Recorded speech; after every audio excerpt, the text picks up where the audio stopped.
魏无羡缓了好一会才缓过来，不过蓝曦臣这套说辞他是能相信的，毕竟蓝忘机和蓝曦臣相貌都成熟不少，说是10几年之后，却也是刚刚好。不过我怎么会在云深不知处醒来？因为你住这里啊。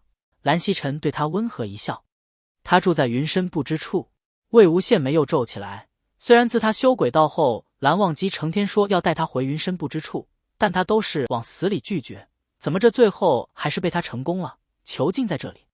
并不理会他心里的胡思乱想，蓝曦臣继续道：先说说你们记忆现在是什么时候吧。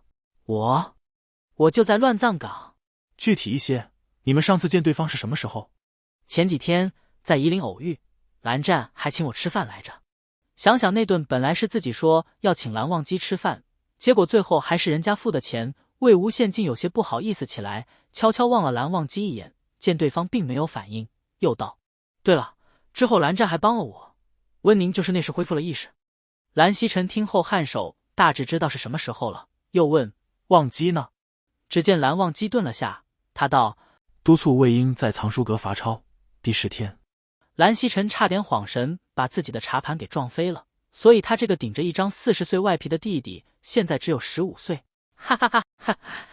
虽然魏无羡知道自己现在这样很失礼，很不人道，但是他实在是忍不住不笑出来。魏无羡敢保证，要不是蓝曦臣在这里，他铁定能捶着桌子笑，再笑得满地打滚。蓝忘机瞪了他一眼，还别说，当真和当初在藏书阁瞪他时那小古板的眼神一模一样，这样看着竟还挺怀念的。蓝曦臣果然是个好脾气的，也不恼了魏无羡的无礼，道：记忆的事我会想办法，你们也不要着急，先回去好生休息。魏无羡心里乱着呢，一大堆事想问，还没来得及开口，蓝曦臣似看穿了他，又道：线下十分和平，你们担心的事一样都没有，先回去好好休息吧。听蓝曦臣这么说，魏无羡心下还是有些存疑的，问他：则吴君都说蓝氏以君子闻名于世，想来你们也不会不顾我的意愿，将我囚禁在此吧？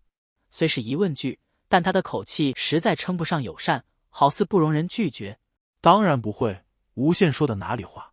蓝曦臣回以一个温和的笑容答他。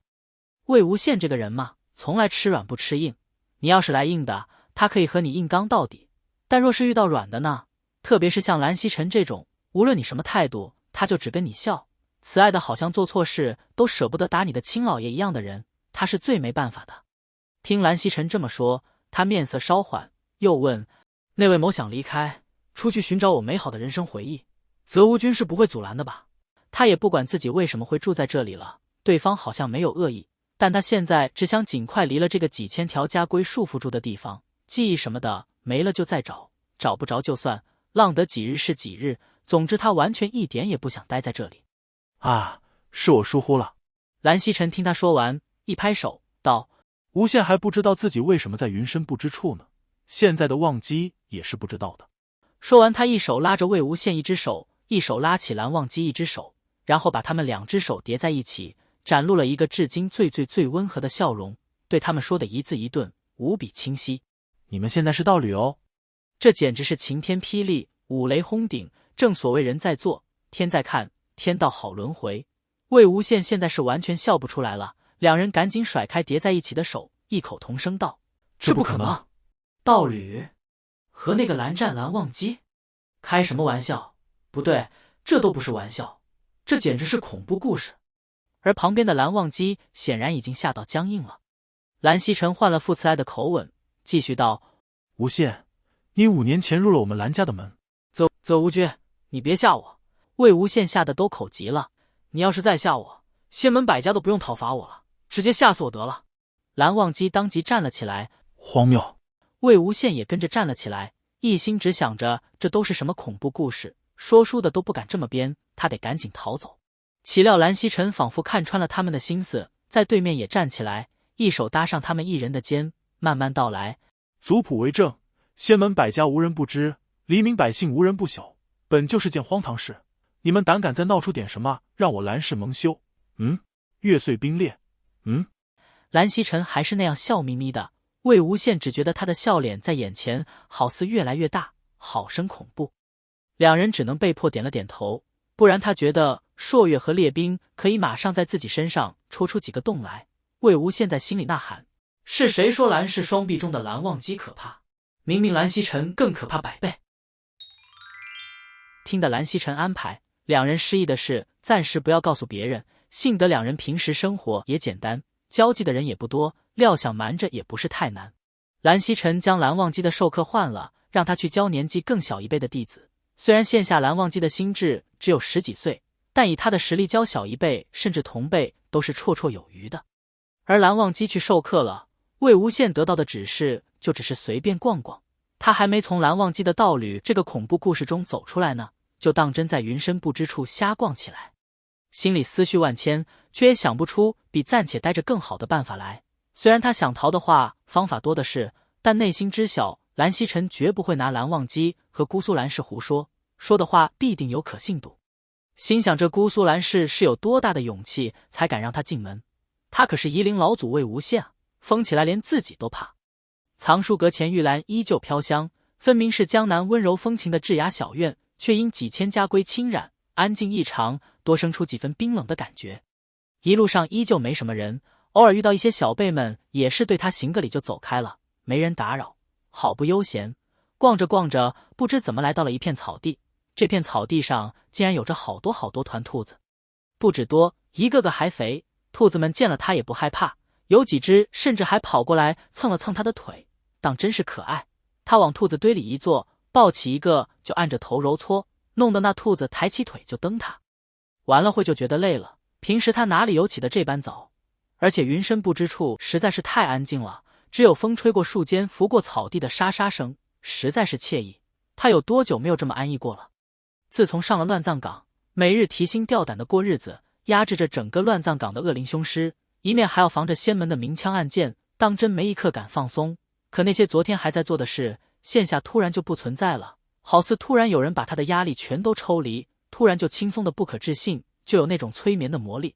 他干脆躺在草地上，也不管有兔子蹬到他身上去，倒头就睡。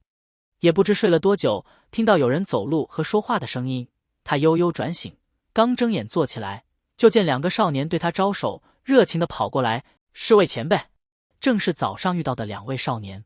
哟，你们好啊！不管怎样，先打个招呼总没错吧？蓝景怡就奇怪道：魏前辈，你今天怎么了？怎么感觉这么冷淡的？啊？哦。魏无羡看了看2少年拿来的胡萝卜，随意拿起一个来就咬，道：许是饿了吧？也是真饿了，早上起来到现在光顾着惊吓了，哪里想到什么吃东西。蓝景怡一边喂兔子道：得了吧，韩光俊还能饿着你？蓝思追倒是关心他：魏前辈，你是不是身体不舒服？要不要换医师？魏无羡摆摆手：无事无事。我问你们啊。他还停顿想了一下措辞：我和你们韩光俊平时怎么样？他想问的其实是他们的关系，又怕问了露馅，只好旁敲侧击。蓝景怡白了他一眼，只当他又要秀，道：怎么样，你自己不知道还用问我们？我这不是当局者迷，想听听旁观者的看法吗？他继续旁敲侧击：我们关系好不好？这下蓝景怡可打开话匣子了，你们那能用好来形容吗？魏无羡心下一想，果然关系不好吗？那简直就是黏黏糊糊，腻腻歪歪。哈，蓝景怡就是个口没遮拦的，你3句不离韩光君，简直没眼看。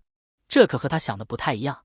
他本以为就算是道侣也是有个什么复杂的缘由，甚至想着莫不是10几年后的自己和蓝忘机有什么深仇大恨啊，要这样去毒害蓝忘机。他想象不太出来2人的关系，那可是蓝忘机啊，黏糊腻歪，像话吗？